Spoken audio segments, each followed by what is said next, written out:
Hello everyone. This is going to be the start of a series of Colt firearms that are in my collection.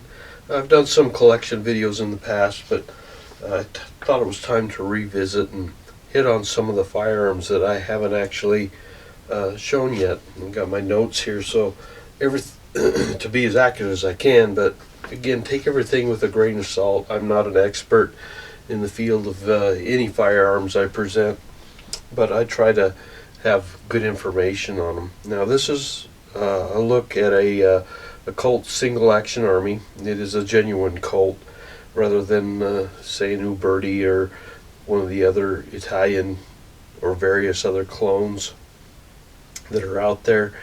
All very fine firearms in their own right, some much better than others, such as Army San Marcos has a sketchy reputation on some of their firearms, but some of them are just fine. But this is a genuine article here, the Colt Single Action Army. This is a third generation, and I won't pretend to know all the ins and outs of the generations, but there's also claimed it could be a fourth generation's. That's an unofficial title, but the third generation differed slightly from the first and second generations, and it really can take an expert on some of them to tell them apart. But that being said, I'm not going to get too much into that, but more let's talk about this firearm itself. I'll bring it up and take a closer look at it.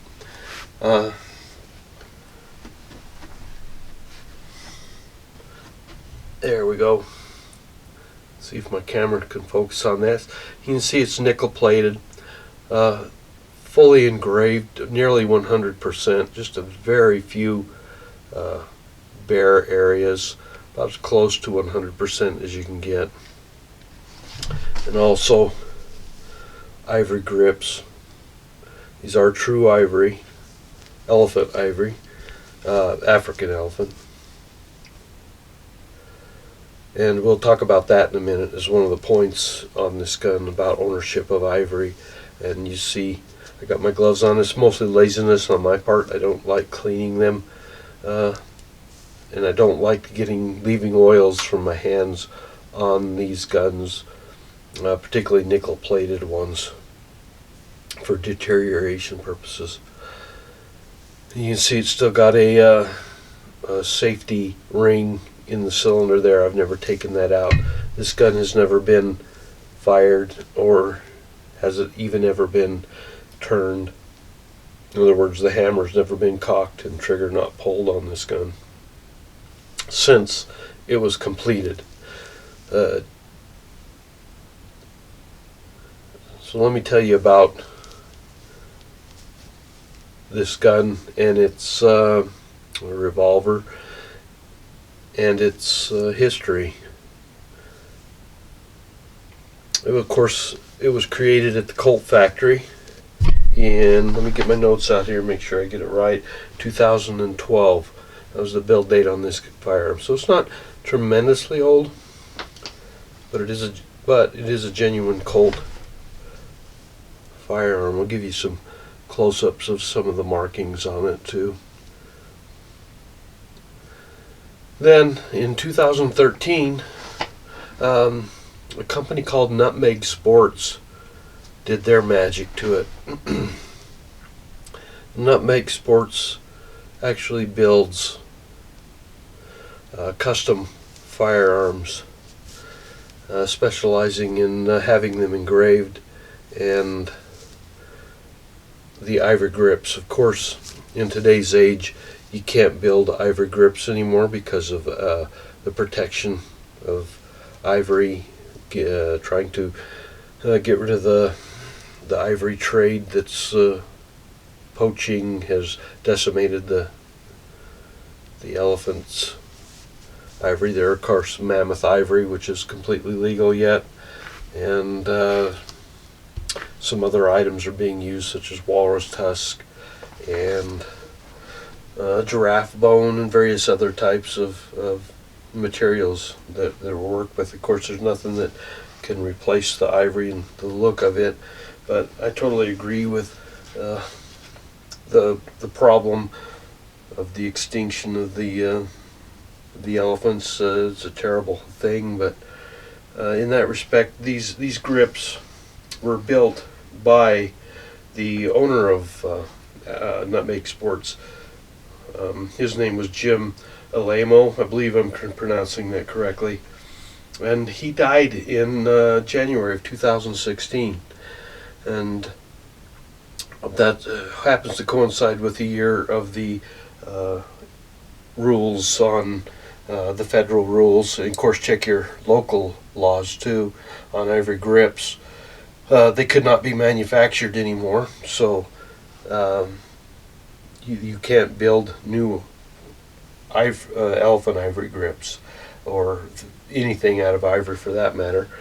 Make sure you check your local laws about ownership on such an item, because some states, I know it's even illegal to own ivory anymore. The federal states allow these grips as they are.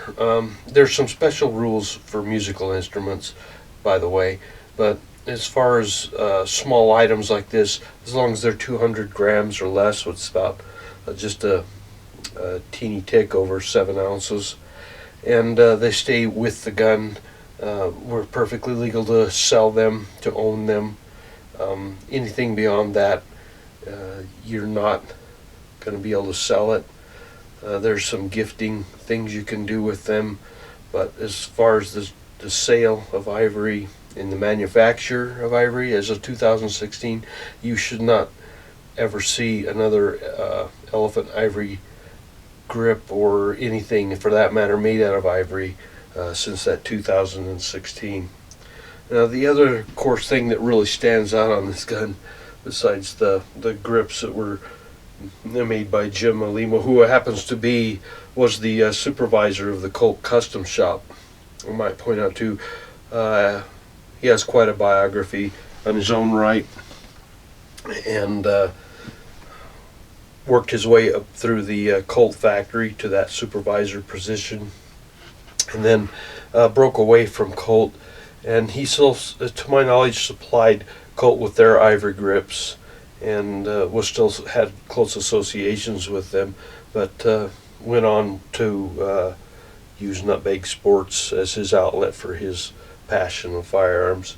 The other, going back to the engraving, Nutmeg Sports had the gun engraved by a master engraver by the name of Jerome Harper, who also died in 2016. He died in December of 2016. This gun was engraved in the style of the Teddy Roosevelt firearm, and I've done a video on that firearm. I have a laser engraved version. If you go back and look at that, you can definitely see the difference in the what the laser engraving looks like compared to a truly hand engraved firearm. So this was done again in I believe 2013 was the delivery date on this firearm. We'll go over and show you all the engraving all over on the firearm. So this was towards the end of his life, actually. He died just 3 years after this gun was completed. It is signed in 3 places by him. No mistaking who engraved it. Even the screw heads are engraved. The front sight is engraved. All done in what they claim to be a very difficult style with the scroll work, that a lot of engravers won't attempt this type of engraving. So this is kind of the flagship of my Colt collection.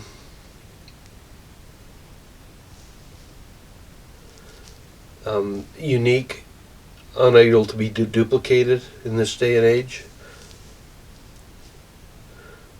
With the ivory grips, of course, are non-duplicatable now, and of course with these two gentlemen having passed away,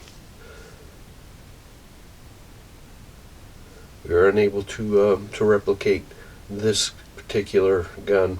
There are many others similar to it. I've seen some other engraving by Jerome Harper. I've never seen one engraved to this extent, although I'm sure there are others that exist. So I always say there's no gun in my collection that I will not fire, but when this one came along, I had to change that statement. This gun will never be fired. In fact, it is kept in a safe deposit box.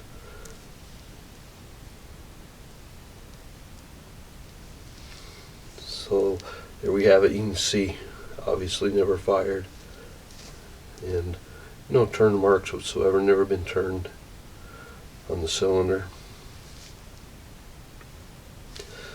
So there we have it. Just wanted to show you a quick view of the flagship of my Colt collection, and we'll go on and take a close look at all the other Colts. A fairly complete collection of snake guns and other interesting guns. I'm kind of a Colt maniac as far as collecting them. Try and get one of each, but I don't know what causes that Colt addiction, but I've got it, along with some other firearms, and we'll hit on those also in my collections. But I wanted to have you have a good look at this nicely done third generation Colt single action army. Stay tuned. Next time we'll start on the snake guns probably next, and work our way through the other Colts. So make sure you stay around and watch those. Thanks for watching.